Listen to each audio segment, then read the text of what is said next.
mensaje es sentarse, andar y estar firmes. Son 3 porciones del libro de los Efesios que vamos a usar como base de esta predicación. Sentarse, andar y estar firmes. ¿Qué quiere decir eso para el cristiano? ¿Qué es sentarse? ¿De qué está hablando la Biblia cuando dice que estamos sentados con Cristo? ¿Qué es sentarse? ¿Qué importancia tiene sentarse? ¿Y qué quiere decir en la Biblia esto de sentarse? ¿Verdad? Y vamos a leer Efesios capítulo 2, versos del 4 al 10. Nos ponemos de pie para leer la palabra. Efesios 2, del 4 al 10. Leemos así. Pero Dios, que es rico en misericordia, por su gran amor con que nos amó, aun estando nosotros muertos en pecados, nos dio vida juntamente con Cristo. Por gracia sois salvos. Y juntamente con Él nos resucitó y asimismo nos hizo sentar en los lugares celestiales con Cristo Jesús, para mostrar en los siglos venideros las abundantes riquezas de su gracia en su bondad para con nosotros en Cristo Jesús. Porque por gracia sois salvos por medio de la fe, y esto no de vosotros, pues es don de Dios, no por obras, para que nadie se gloríe, porque somos hechura suya, creados en Cristo Jesús para buenas obras, las cuales Dios preparó de antemano para que anduviésemos en ellas. Padre, te damos gracias por esta palabra. Ayúdanos a entenderla, Señor, según fue inspirada. Señor, que tu Espíritu Santo nos ayude. Nos ponemos en tus manos, Señor, en el nombre de Jesús. Amén, amén. La importancia de sentarse, el sentido bíblico de sentarse, implica que la obra de Dios ya está terminada. En diferentes instancias de la Biblia, en diferentes lugares, habla de que Jesús se sentó, o el Dios se sentó, o Dios reposó. Y en todos esos lugares quiere decir que lo que había que hacer se había hecho y estaba terminado, estaba completo. Así que ese de sentarse, eso de reposar, cuando se habla de Dios, habla de que lo que Él iba a hacer lo había hecho y había terminado de hacerlo. Y lo había hecho bien y ya estaba completo, ¿verdad? Por ejemplo, en Génesis capítulo 2, el primer libro de la Biblia, Génesis capítulo 2, del verso 1 al 3, hablando de Dios, dice así: fueron acabados los cielos y la tierra y todo el ejército de ellos. Y acabó Dios en el día séptimo la obra que hizo, y reposó el día séptimo de toda la obra que hizo. Y bendijo Dios al día séptimo y lo santificó, porque en él reposó de toda la obra que había hecho en la creación. Cuando uno lee Dios reposó al séptimo día, pues uno no puede pensar que era que Dios estaba cansado, porque no existe el cansancio para Dios. Entonces, no quiere decir que reposó porque se había cansado haciendo las estrellas, ¿verdad?, los planetas, el aire, todo lo que hay, los seres vivos, todo. Este es la culminación de la creación, son estas palabras. Cuando se dice esto es que ya todo estaba hecho. Y también habla aquí de que habla de los habitantes, ¿verdad?, la creación. Estaba todo hecho. Y reposó Dios. Quiere decir, Dios había terminado. Se acabó la creación, todo lo que estaba hecho, y dice, y vio Dios que lo que había hecho era bueno. Quiere decir que lo había terminado. Vemos que entonces el concepto del reposo de Dios es de finalizar, se expresa como reposo, como descanso, como sentarse.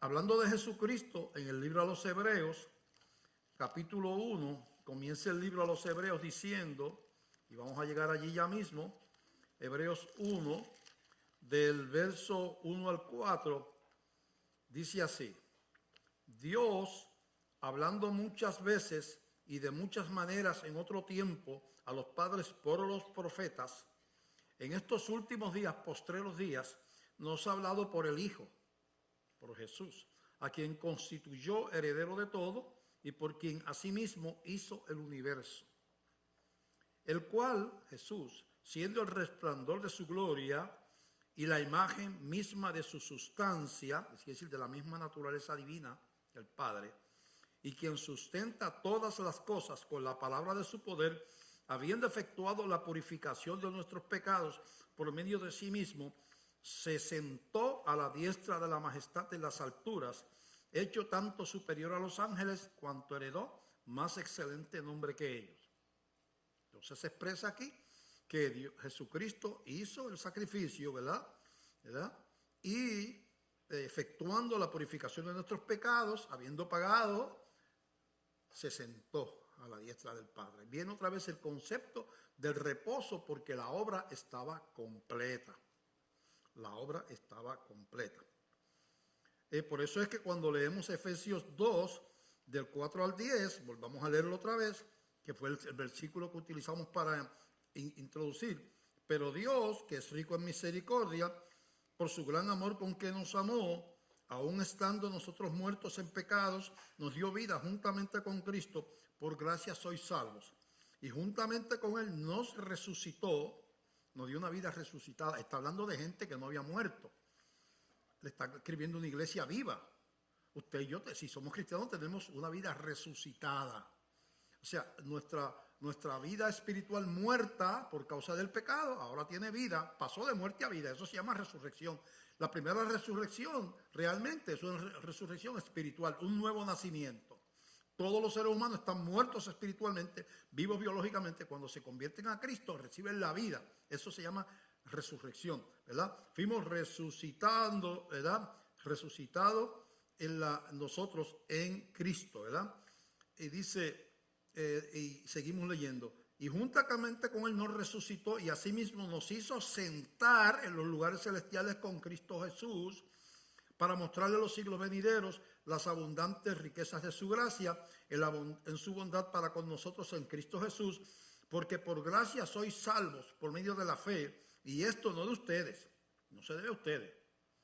No somos salvos porque somos buenos y perfectos, no, es por Él, por la gracia de Él. Pues es un don de Dios, es un regalo de Dios. La salvación es un regalo de Dios. No por obras, para que nadie se gloríe. No porque tú te lo ganaste, no porque tú lo pagas, es un regalo, es gracia. La gracia quiere decir, es un don, un regalo que no se puede pagar. No solamente que no se paga, porque no es necesario pagarlo, porque Él lo pagó por nosotros, sino que no se puede pagar. Puedes caminar de rodillas de aquí a San Juan por la autopista y no has pagado ni un centavo de la salvación, porque no se paga con nada. Puedes darle 1 millón a la iglesia todos los días y no pagaste nada. Es estrictamente por la fe, ¿verdad? Y seguimos leyendo, dice, porque por gracia sois salvos por medio de la fe, y esto no de ustedes, no de vosotros, pues es un don de Dios, no por obras para que nadie se gloríe. Nadie puede decir, yo soy salvo porque yo no soy como las demás personas. Gloriarse es echársela, jactarse. Yo soy salvo porque yo soy bueno. Dice, no, es por gracia, para que nadie se pueda jactar de eso. Si vemos cuánto se viola estos principios que están enseñados aquí en esta palabra.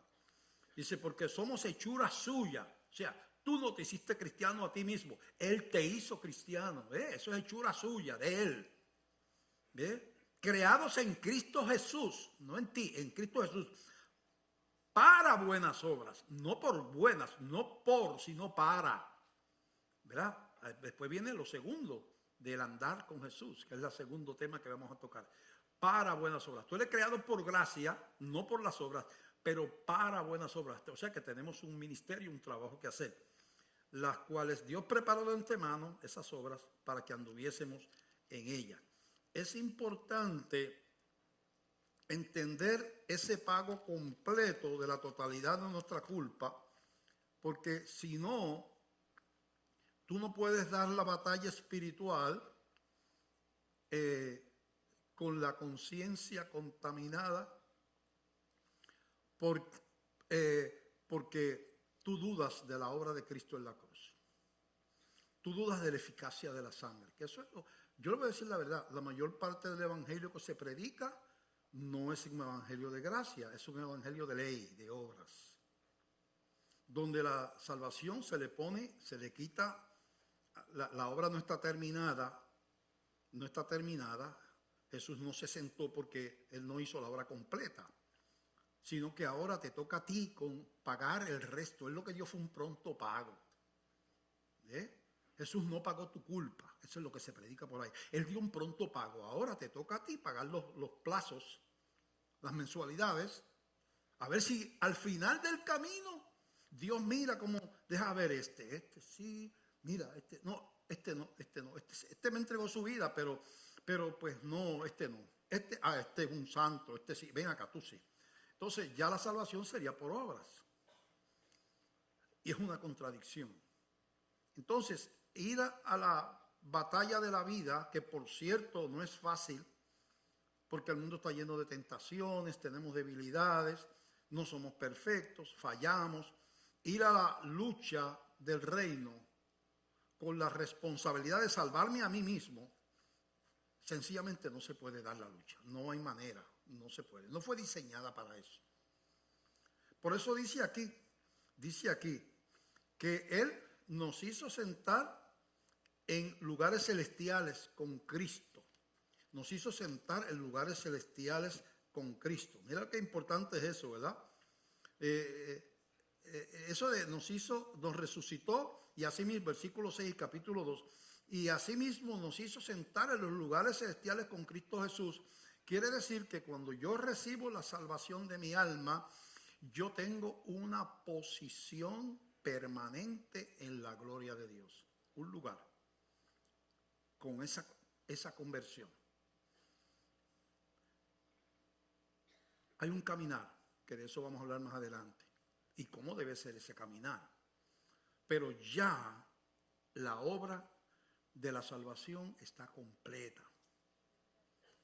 Él pagó la totalidad y me hizo sentar en los lugares, o sea, sentar en reposo. Mira, en cuanto a tu salvación, siéntate aquí conmigo.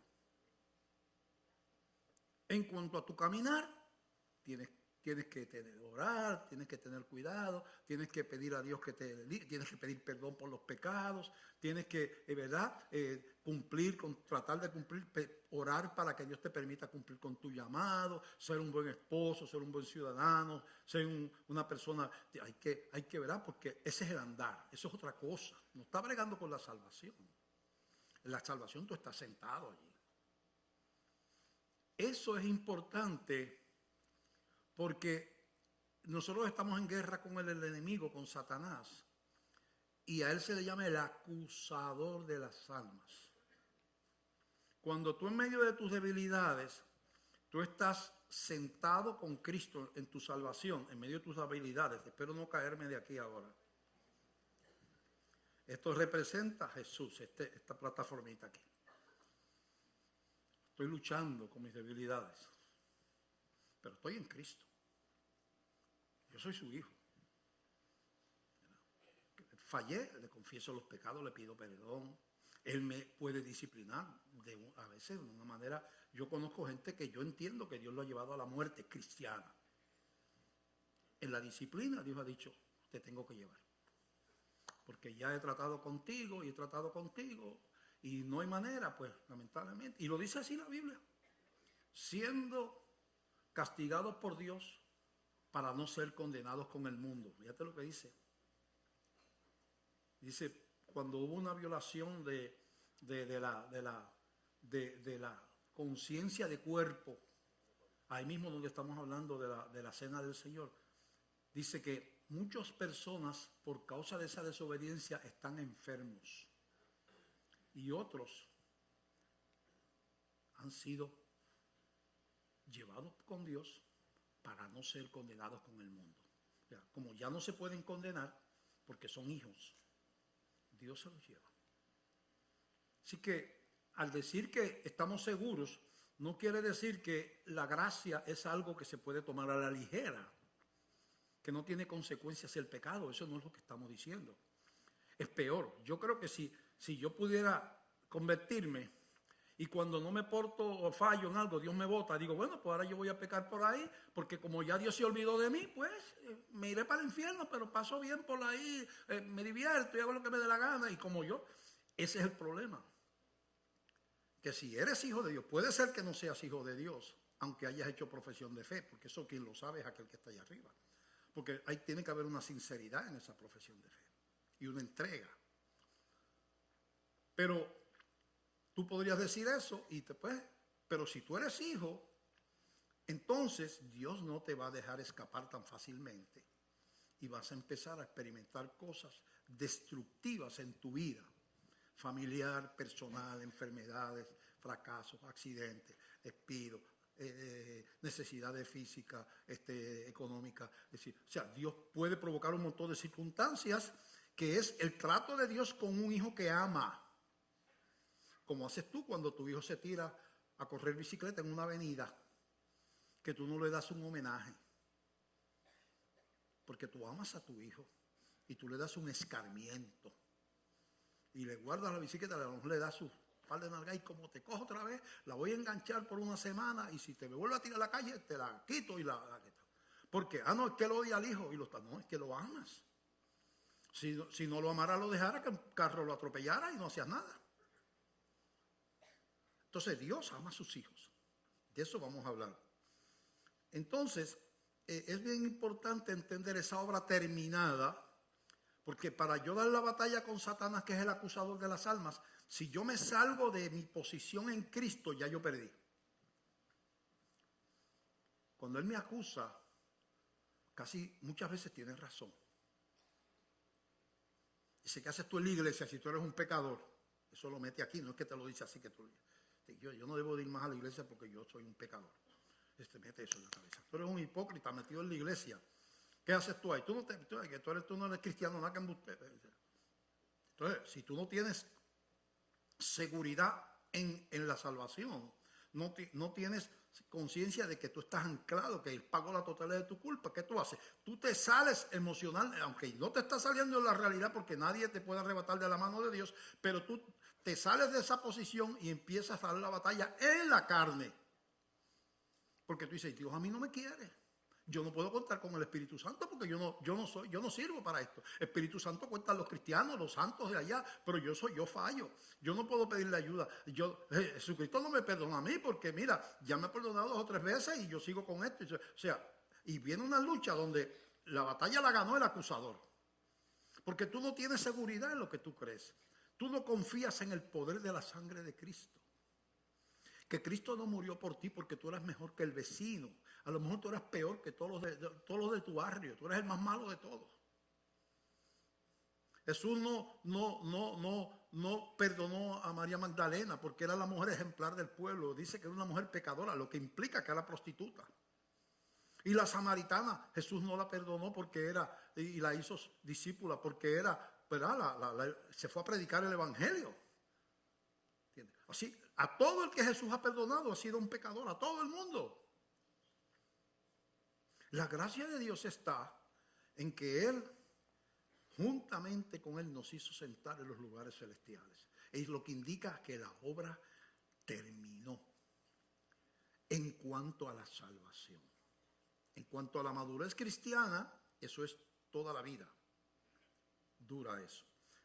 Eso lo dice, lo que yo he dicho, lo reafirma Colosenses, capítulo 2, del 8 al 5. Mira lo que dice Colosenses 2, del 8 al 5. Mira a ver si esto coincide con lo que yo estoy diciendo. Mirad que nadie os engañe por medio de filosofías y huecas sutilezas, según las tradiciones de los hombres, conforme a los rudimentos del mundo y no según Cristo. Porque en Él, en Cristo, habita corporalmente toda la plenitud de la deidad. Quiere decir que Él es Dios, ¿verdad? Y vosotros estáis completos en Él, que es la cabeza de todo principado y potestad. Espérate, es que la gente de Colosas eran todos unos santos que estaban completos. Eran igual que usted y que yo, cristianos. con defectos. Pero dice aquí, vosotros estáis completos en Él, que es la cabeza de todo principado y potestad. En Él, en Cristo, también fuisteis circuncidados con circuncisión no hecha a mano, al echar de vosotros el cuerpo percaminoso carnal en la circuncisión de Cristo. Había un rito hebreo, que era la circuncisión, donde se entraba a la nación hebrea, los niños, por medio de un rito llamado la circuncisión, que tenía que ver con una pequeña operación en el órgano masculino, ¿verdad? De la parte exterior del órgano masculino, y se llamaba la circuncisión, y eso te daba entrada al pueblo hebreo. Todos los niños hebreos tenían que circuncidarse. Está diciendo aquí que hay otra circuncisión espiritual que nos da entrada al reino de Dios, ¿verdad?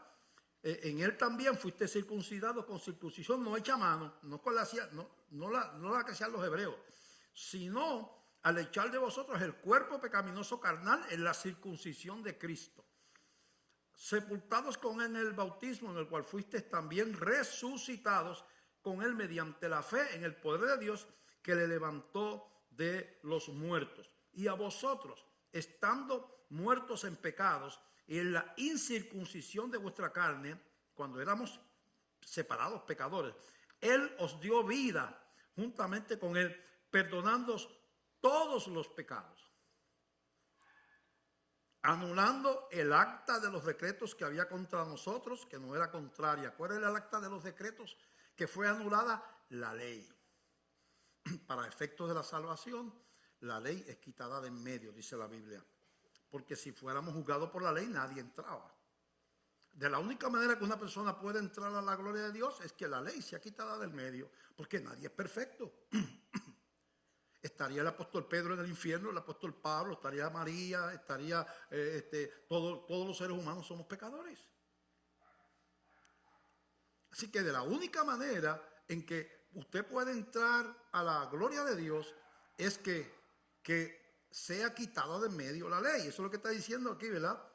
Dice, y vuelvo a leer, y vosotros estando muertos en pecado en la circuncisión de vuestra carne, os dio vida juntamente con Él, perdonando todos los pecados, anulando el acta de los decretos que había contra nosotros, que nos era contraria, lo que nos acusaba, los que le daba razón a Dios, y le da todavía, de que somos incapaces de ser perfectos como Dios, que somos imperfectos.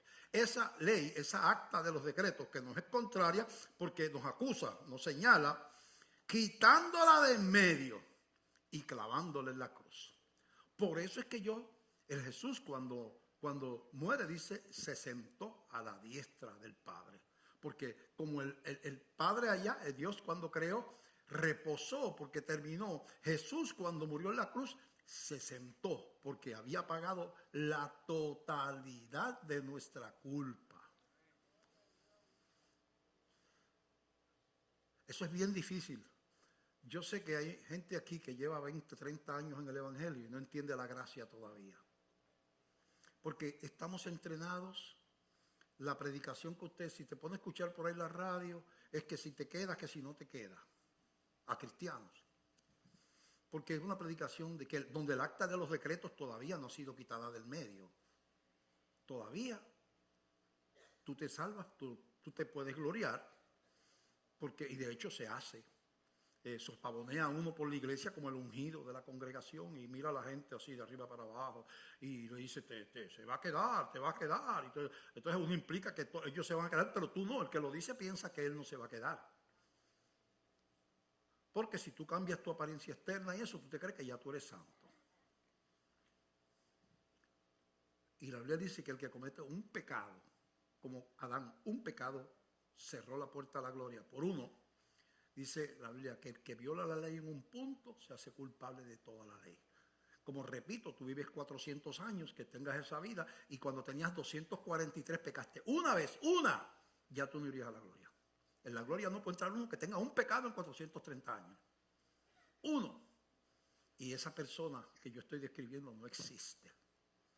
La única persona humana que ha vivido en la tierra sin pecar, ¿cómo se llama? Jesús. Por eso es que el pecado tiene Dios que usar otra manera de pagarlo y es poniéndolo sobre otro. Eso se llama un sacrificio sustituto o vicario. Tú estabas crucificado en la cruz, representado por Jesucristo. Tus pecados fueron clavados en aquella cruz. Y tú tienes una posición. Por eso dice que nos hizo sentar en los lugares celestiales con Cristo Jesús. No dice nos hará. No está hablando de que cuando tú te mueras, sino diría, Él nos hará sentar en los lugares celestiales. Estaría hablando de que después de la muerte tú entonces estarías allá. Dice, nos hizo. Está hablando del presente a la iglesia de Éfeso. Le está diciendo, ustedes los cristianos de Éfeso ya están sentados en los lugares celestiales con Cristo Jesús.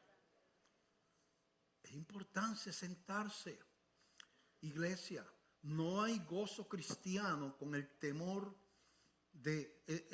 si yo camino por la vida sintiendo que Dios no me acepta, que yo no me merezco estar ahí, y es verdad, eso si lo piensas es verdad. Si no te lo mereces, claro que no, ni yo tampoco, ni tampoco Pedro, ni el apóstol Pablo, nadie se lo merece, es por gracia. Pero si tú permites, eso crea varias cosas. Crea fariseísmo en la iglesia. Los fariseos tenían apariencia de piedad. Jesús dice, eran como sepulcros blanqueados, tumbas, bonitos por fuera, con florecitas pintaditas de blanco, dice Jesús, pero por dentro tiene huesos podridos. Las tumbas. A ese mausoleo bonito tiene huesos podridos allá abajo. Dice, así son ustedes los fariseos. Mucha apariencia de piedad, religiosidad, pero son pecadores igual que todo el mundo. Hay que entenderlo. Hay que entenderlo porque toma dos caminos. O me convierto en un fariseo y empiezo a tratar de ver qué dice en esta iglesia que es santo. Mira, el que ora mucho, pues voy a orar. El que ayuna, voy a ayunar. El que usa ropa de esta, le voy a usar. ¿Qué más? El que verá, tiene, no sé, maquilla de eso, no lo voy a hacer. Que no, esto, no, eso, no, la ropa, yo no sé qué, yo sé. Ya terminé porque eso lo hace cualquiera. Eso son cosas externas, eso lo hace cualquiera, todo un converso lo hace. Ok, ya lo hiciste, ahora entonces ya soy de los ungidos que se va con el Señor. Y ahora yo juzgo, miro por encima del hombro a los que no son como yo, que se van a quedar, qué pena. Porque yo me voy, porque mírame bien. Igual de pecador que el que llegó de la calle. Solamente es salvo por la gracia de Dios. Eso duele. Eso duele. Es como si tú has estado estudiando 7 doctorados, has pasado 50 años en las universidades y después que terminas, yo te digo, mira, yo te voy a poner a hacer un trabajo a ti enseñar kinder en la escuela. Dice, pero yo tengo 14 doctorados, usted me va a poner a dar kinder. El jardín de infantes, para personas que nos ven en otros países. Tú me estás ofendiendo a mí, usted tiene que ponerme a un nivel universitario. Entonces, cuando tú le dices a una persona que ha seguido el camino de los fariseos, tú eres tan pecador como el que llegó ayer y no se ha convertido todavía. Lo que pasa es que tú estás salvo por la gracia. Aunque seas así como eres, si te convertiste eres salvo, no importa que seas como seas. Ese prestigio, por eso es que irrita, la gracia irrita a los de la ley. Y los irrita porque les quita la gloria. Les quita la gloria. Los apóstoles tuvieron problemas con eso. Así que lo primero es sentarse. Usted tiene que decir, yo soy un hijo de Dios porque la sangre de Cristo me limpia de todo pecado. Después vamos al andar para ver si aplauden también cuando lea esto. Aunque estamos sentados en Cristo, al mismo tiempo tenemos que andar por la vida. Y andamos de una manera, debemos de andar de una manera que Dios dice que sea la que andemos, ¿verdad? Así que aunque la salvación es por gracia y el caminar es por gracia y es el Espíritu Santo el que nos santifica, pero debemos entender y anhelar agradar a Dios. La meta de la gracia no es licencia para pecar. El que peca porque está... Yo estoy en la iglesia bautista de Glenview que predica la gracia y yo estoy por ahí haciendo lo que me da gana. Tengo 7 mujeres y mi mujer dice, tú eres un inconverso que está en la iglesia bautista de Glenview y no entendiste la gracia. Porque el que es cristiano de verdad no se deleita en el pecado de esa manera. ¿Verdad? Entonces, ¿qué es lo que dice el andar? Efesios 4 del 17 en adelante. Efesios 4, 17 al 24. Dice así: la nueva vida en Cristo. Ya tienes una nueva vida. Ya te sentaste. ¿No? Escucha la parte 2 del capítulo. Esto pues digo y requiero en el Señor, que ya no andéis, a mí del andar, como los otros gentiles que andan en la vanidad de su mente, teniendo el entendimiento entenebrecido, ajenos de la vida de Dios, por la ignorancia que en ellos hay, por la dureza de su corazón. Ya tú no puedes ser, y está diciendo, tú no puedes ser igual que un inconverso si eres cristiano, ¿verdad? Los cuales, después que perdieron toda sensibilidad, se entregaron a la lascivia para cometer con avidez toda clase de impureza. Eso está hablando de la vida de los impíos, de los inconversos. Dice, no se supone que tú seas así. Mas vosotros no habéis aprendido así a Cristo. Si en verdad le habéis oído y habéis sido por él enseñados conforme a la verdad que está en Jesús. En cuanto a la pasada manera de vivir, despojaos del viejo hombre que está viciado conforme a los deseos engañosos. Despojarse es como desvestirse. Es como algo intencional, ¿ves? Este chaqueta representa mi vieja manera de vivir, ¿verdad? Lo que está diciendo, ¿eres cristiano? Pues despójame. Quítate la chaqueta esa. Esa chaqueta está sucia. Está manchada de pecado. Quítate la chaqueta. O sea, implica algo intencional, ¿verdad?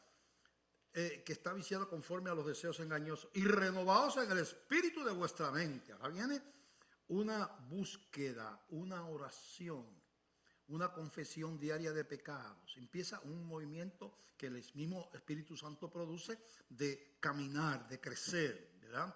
Y vestíos, ahora viene de, me quité la chaqueta aquella y me puse otra chaqueta. Y vestíos del nuevo hombre, creado según el Dios en la justicia y santidad de la verdad. Ahora yo tengo que identificarme quién yo soy, yo tengo una identidad. Por eso primero me siento, porque eso me da identidad. Yo soy de Cristo, Él pagó mi culpa, yo soy su hijo, yo tengo una nueva identidad. Así tú dices intencionalmente, yo no puedo seguir con la chaqueta vieja, porque ahora yo tengo una nueva identidad. Ya en el club que me dejaba entrar con la chaqueta tenía que ser azul. En el club la chaqueta que se usa es blanca. Yo no puedo irme con la chaqueta azul y seguir con ella como si tal cosa. O sea, yo tengo que anhelar esa, ¿verdad? Eso es lo que está diciendo aquí, ¿verdad?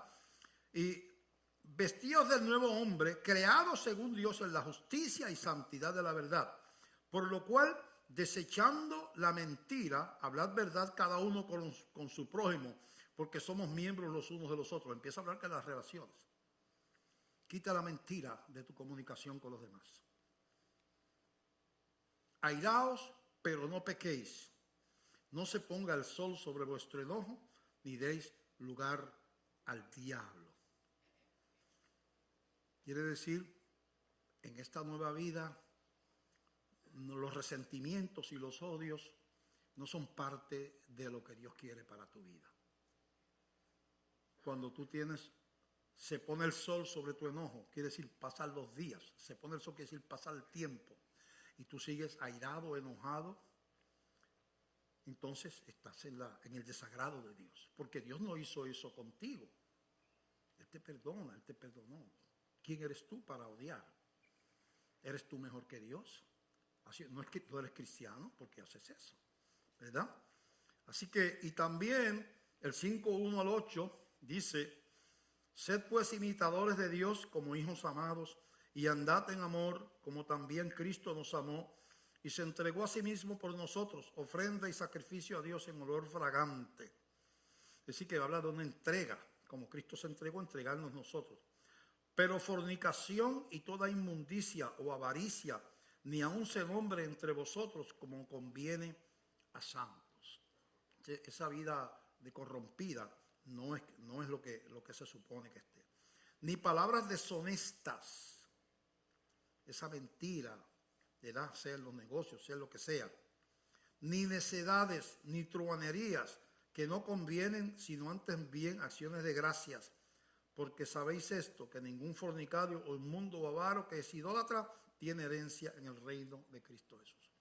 Eso es lo que, otras palabras, si tú tienes fruto de pecado y no tienes convicción de pecado nunca, tú tienes un serio problema. El pecado a ti no te molesta, te sientes muy bien así.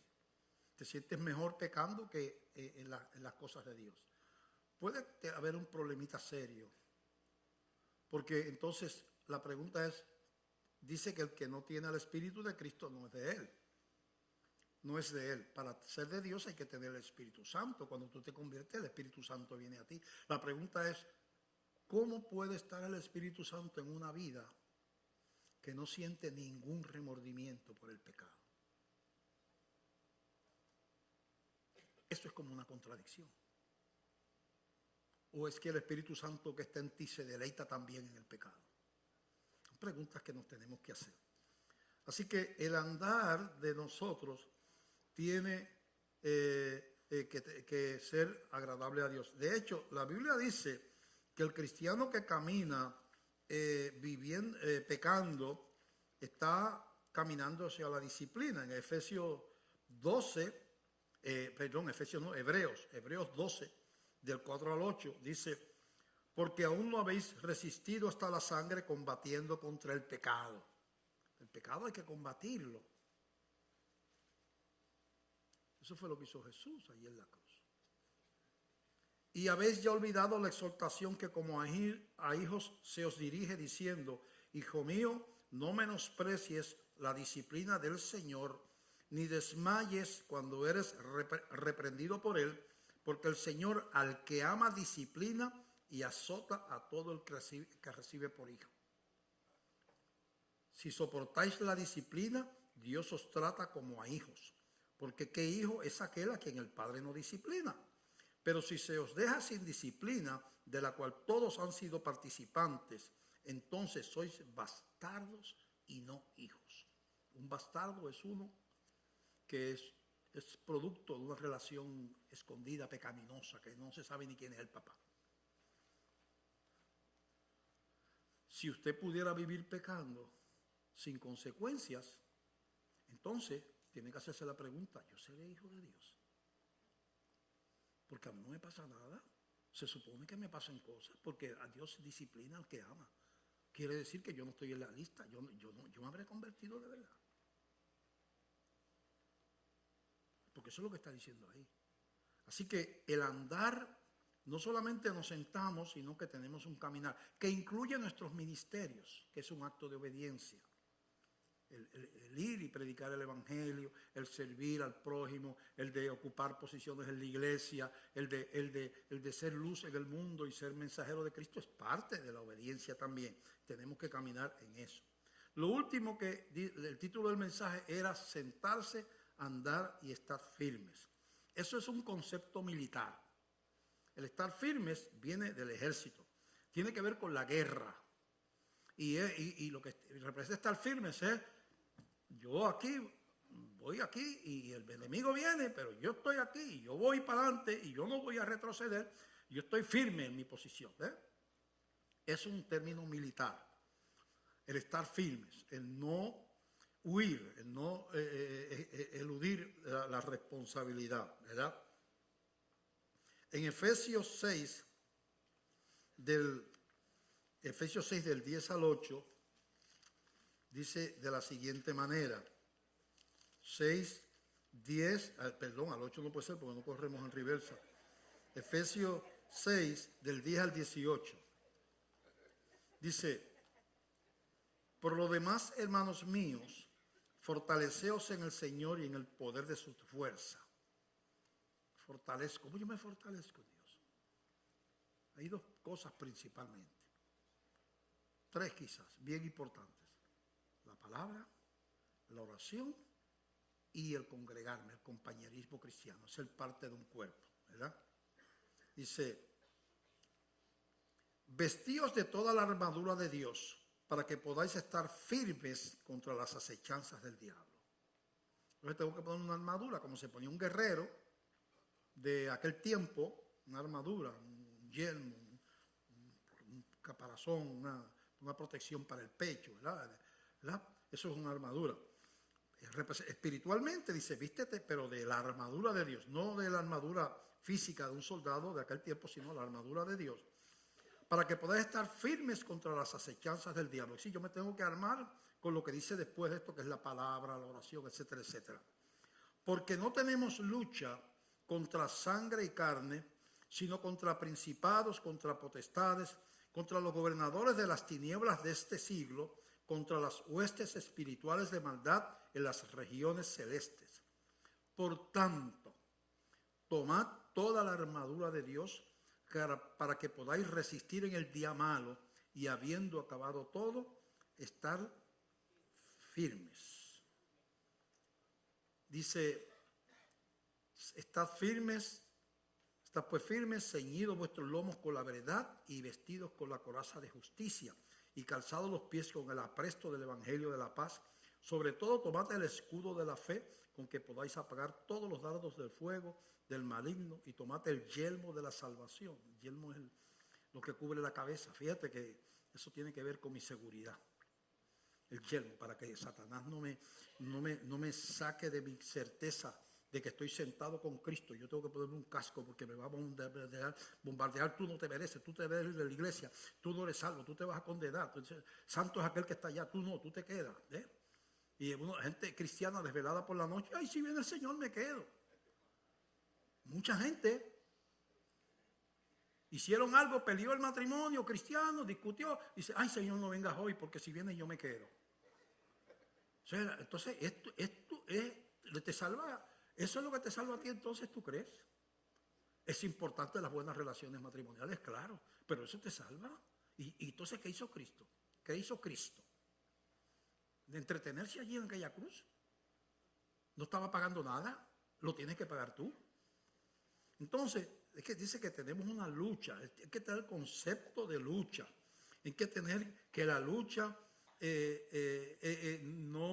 no es cosa de juego, es una realidad. Ahí creo que yo llamo un cristiano naïf. El cristiano naïf en español es un inocentón. Es el cristiano que cree que no existe el diablo, que no estamos en guerra. No le preocupa esa lucha, esa guerra. Le preocupa cómo está la economía, pero la guerra espiritual, que él tiene que estar firmes como cristiano, está en guerra él, si es cristiano está en guerra. Y tenemos una posición de soldado ahí. Entonces, el cristiano que el diablo está acabando con su casa y ellos no ven la obra del diablo en la casa. Porque yo creo que piensan que todos los conflictos vienen de la lucha es contra carne y sangre. Aquí dice que no es, pero ellos creen que la lucha es porque aquel es problemático, es por esto, es el jefe, es esto. Lo que pasa es que el auto me salió yo no sé qué por acá, ¿verdad? Y todos nos damos cuenta que hay fuerzas espirituales malignas que vienen en contra de ti, en contra de tu familia, en contra de tu salud, en contra de tu paz, en contra de tu vida en la iglesia, en contra de la iglesia, en contra de tus hijos. Estamos en guerra. Entonces, eso es lo que está diciendo ahí. Tienes que despertar a la realidad de que estás en una guerra. ¿Ves? Así que no podemos ser inocentes. Yo no creo, no hay mejor descripción de la lucha del mal que la que aparece en Primera de Pedro, capítulo 5, del 8 al 9. Dice escribe Pedro, sed sobrios y velad, porque vuestro adversario el diablo, como león rugiente, anda alrededor buscando a quien devorar. ¿Se imagínese un león dándole vueltas a los antílopes, la manada de leones, buscando dónde está el antílope más débil? Ellos no se tiran así a correr detrás, porque los antílopes corren más ligero que ellos. ¿Dónde está el enfermo, el muy pequeñito que todavía no corre, el que tiene una pata coja. Ahí están, ahí. Hay una leona siempre que es la líder. Porque los machos están debajo de un árbol cogiendo fresco, esperando que maten la presa para venirse a quitar a las leonas. Localizan a ese antílope y una vez, pinpoint, como dice, esa leona hace así. Todos los que están, ellos rodearon la manada, es lo que dice aquí, buscando a quien devorar. Localizan la debilidad y ese es el antílope que se va. Satanás dice aquí, mira qué descripción más bien hecha, más vívida. Él está dando vuelta en tu casa. ¿Por dónde yo entro aquí? El pasado de el pasado de esta mujer, que el papá la maltrataba, que abusó de ella, que la de esto, que la torturaba, está herida. Ahora yo le voy a poner hostilidad contra el marido, que traslade, haya una transferencia hacia el varón que tiene ahora, que representa a su papá en cierta manera, o al revés, este hombre que tiene herida, vamos a ponerlo a maltratar a su mujer. El Satanás empieza a poner pensamientos en el corazón. ¿Qué están haciendo? Mira, están viendo esto y esto y esto. Vamos a ponerle una persona a ese hombre que se mete a internet, esa mujer, una persona de otro lugar que yo también voy a preparar para que se comuniquen y a través de los medios de comunicación, que no se supone que estén hablando dos personas casadas, con nadie que no sea, eso para mí es pecaminoso. Yo creo en el adulterio cibernético. O sea, si la mujer mía está hablando con hombre, ¿y cómo tú te llamas? Me está siendo infiel. Porque ella es una mujer casada. Y si yo lo estoy haciendo, le estoy siendo fiel a mi mujer. Porque yo conozco muchos matrimonios rotos cibernéticamente. Y muchas muchachas que han caído en brazos de montones de sinvergüenza porque entran en un dialoguito y unas cosas. Usted sígalo haciendo si quiere, pero yo le estoy diciendo no desde el diablo. Si usted no lo ve, ese es su problema. Yo estoy señalando dónde está. Si usted no lo ve, usted es ciego espiritualmente. Eso no es problema mío porque yo puedo predicarle, pero no puedo vivir la vida suya. Entonces, dice Pedro que anda dando vueltas, rugiente anda buscando a quien devorar, el cual resistid firmes en la fe, sabiendo que los mismos padecimientos se van cumpliendo en vuestros hermanos por todo el mundo. Quiere decir que eso de que el diablo le está dando vueltas, le está pasando a usted, le está pasando al otro y al otro y al otro, y hay que entenderlo, tenemos que estar firmes.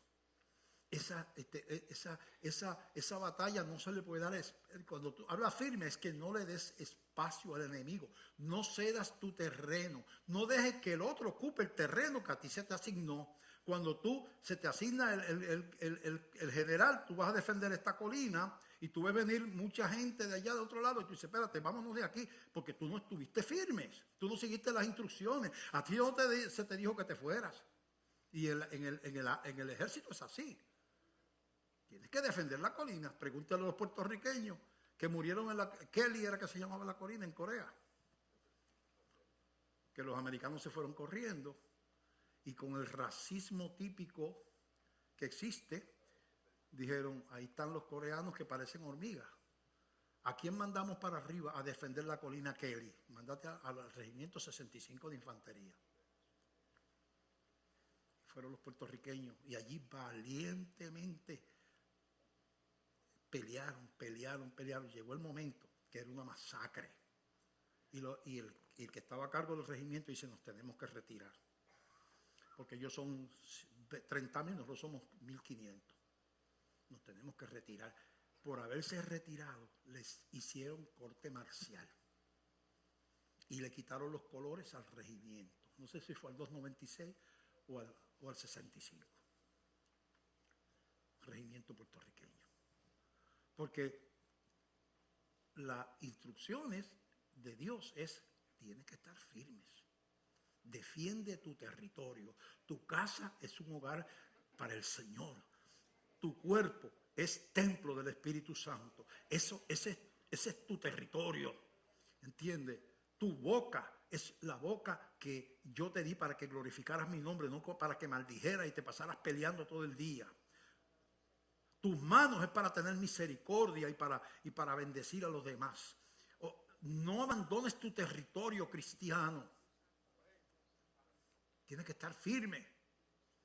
El mundo atenta. Satanás nos ha quitado la familia. El concepto de familia prácticamente no existe. La mayor parte de los sitios, muchos no lo han tenido cuidado con eso. Los que cuidan los hijos son los teléfonos. Los que juegan con los hijos son los teléfonos y las tabletas y lo de esto. Ya no hay juegos de pasar horas con un muchachito trepado en el pescuezo jugando a caballito, porque él está allí así todo el día. Tú perdiste a tu hijo. Si le preguntan al nene qué tú prefieres, que tu mamá, mira, me voy un mes para Estados Unidos con una hermana que yo tengo, o que tú le digas al muchachito, te voy a quitar el teléfono por un mes. ¿Qué prefiere él? No me conteste porque te puede lastimar. Cuando un hijo escoge un teléfono sobre una madre, las cosas están en problemas. Y así es que está pasando. Y usted como cristiano sigue claudicando y claudicando y claudicando. Y tiene que aceptar lo que dijeron los artistas. Y los hijos de los cristianos locos con Bad Bunny, Residente y todo. Y usted no los educa. Y dice, pero esa gente son blasfemos. Son enemigos de la iglesia. Lo que es vulgaridad, es cosas sucias, es cosas que no edifican. No, pero es que está de moda. Y, o sea, se te cría la familia en sentido de lo malo y lo bueno, porque tú no los educaste. Tú le dijiste al diablo, hazte cargo de mis hijos. Y él dice, oh, chévere, eso es lo que yo quería. Hazte cargo de mi matrimonio. No eres cariñoso, amoroso. No hay tiempo de calidad en la pareja. ¿Ok? El tiempo es para pelear.